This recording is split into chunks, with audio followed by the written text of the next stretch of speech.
Hey, what's going on, everybody? I just wanted to bring this story that just came up in the news that happened back in December that I don't think a lot of people were tracking, but it's about drones that were flying over military bases for over 2 weeks and nothing was done about it whatsoever, and they have no answers to it. So what I want to do is I want to show you this video real quick, and then we're going to kind of go into the article and kind of talk about this real quick. So here we go. National security. And who exactly has their eyes on our skies?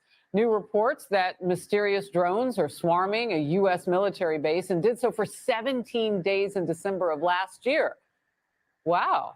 New reports of something that happened in December that breached our national security? The Pentagon says it's stumped with no idea who is behind it.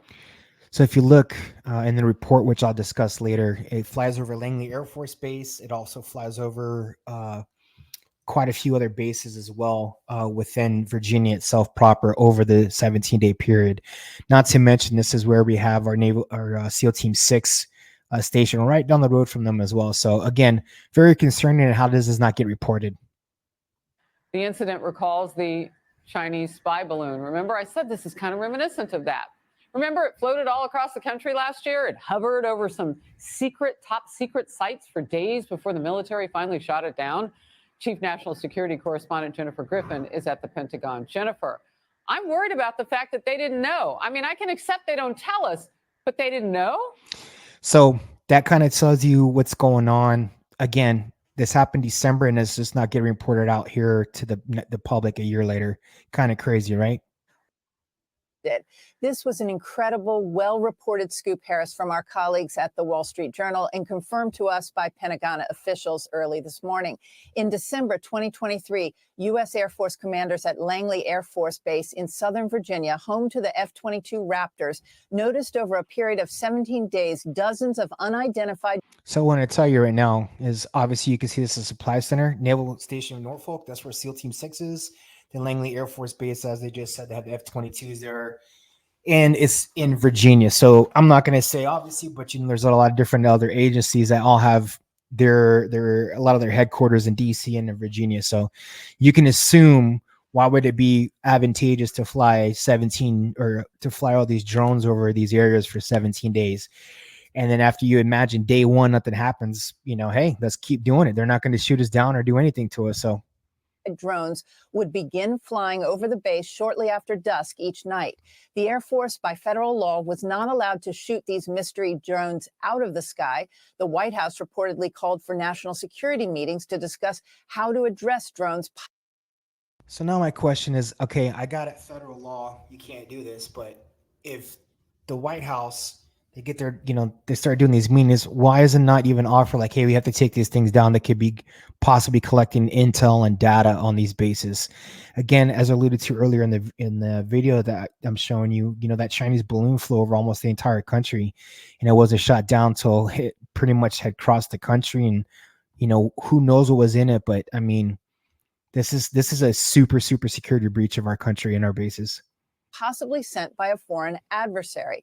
There were concerns about using electronic warfare or jamming systems for fear of interfering with commercial air travel over the holidays. 3 months earlier, mysterious drones were also spotted flying over a sensitive nuclear facility in Nevada. So 3 months earlier, that was back in October of last year, but I don't know if anybody remembers this, but they had drones flying over Nevada, over one of our energy areas. It's again, why do we allow this as a country? Why does our military not have the power nor the capabilities to actually take this down? And when I say capabilities, I mean the permissions and the authorizations to do what we need to do to protect our country. Imagine a drone over this and pops an EMP, which is an electromagnetic pulse, and it shuts our grid down, shuts everything down in our country, our internet, our power. I don't know. It's just crazy to think about, It is not clear whether these incidents were related. Here are some of the police reports. Now let's go over that. They're not sure if it's related. Come on, drones, unidentified, don't know where they're coming from. I mean, obviously it's coming from overseas. This is not with homegrown kind of stuff. You don't think, but how can they not be connected? How could you not even at least think like, hey, this could be a connected thing? From Virginia near Langley Air Force Base, December 6th.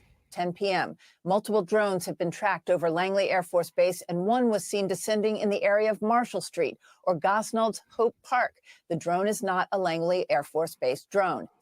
So obviously they have identified that it's a drone. So there's no ifs, ands, or buts about like, hey, we don't know what this is. And again, the Pentagon admitted they know it's drones. They just don't know where they came from or how they got there. So I don't know. December 7th, 11:07 p.m. Langley is reporting one that's about 25 feet off the ground, possibly landed at Gosnold's Hope. Myself and the other agent will be at 201 Drummond's at the horse pasture in the field getting. And just for people who don't know, 25 feet is like half of a fire tower. If you ever see those firefighters that do training, that's like half of that. That's how close this drone was to the ground, which is just nuts to think that nothing happened and we just let them fly like this for 17 different days. A strong signal. Adding to the mystery, on January 5th, a Chinese international student, Fengyang Shi, studying at University of Minnesota, was found trying to fish a drone out of a tree in Newport News, Virginia. Images taken by the drone showed aerial photos of the Huntington Ingalls facility, which builds nuclear submarines for the military and Ford-class aircraft carriers. He was then arrested 13 days later in San Francisco with a one-way ticket back to China. He was given a 6-month sentence. The drone mystery remains unsolved, Harris, but it certainly has the attention of Pentagon brass. Harris? So again, that's super concerning. I don't know to any y'all what y'all think about that, but that's super concerning that this happened and we have no answers for any of this, you know. And again, that how it's just not getting reported. What's going on with our government with this? What is the thought process of this, you know? And then I want to share with you real quick, just a little bit more on the reporting that's here. So if you can see here, I can't make any bigger for you, but some of the pilots that are on the ground watching this estimated that the drones were about 20 feet long and obviously flying at more than 100 miles an hour. I don't get like how we didn't shoot these down or get anything, and we have no idea what's going on with this. You know what I'm saying? Like it's just very, very scary. And the reason why I bring this up is because what's going on in the world right now, we have elections, we have, you know, all kinds of disarray in the Middle East and in the European theater. You know, make sure you're prepared. You know, make sure you have some food, some water, some ammo, some things that you can suffice yourself. God forbid something does happen and there is some kind of sort of attack on our soul. Not necessarily gunfire attack, but I'm talking, you know, internet going out, power outages, stuff like that, you know, from an unknown entity. But let me know what you think of this. Please like, share, comment, and thanks for watching.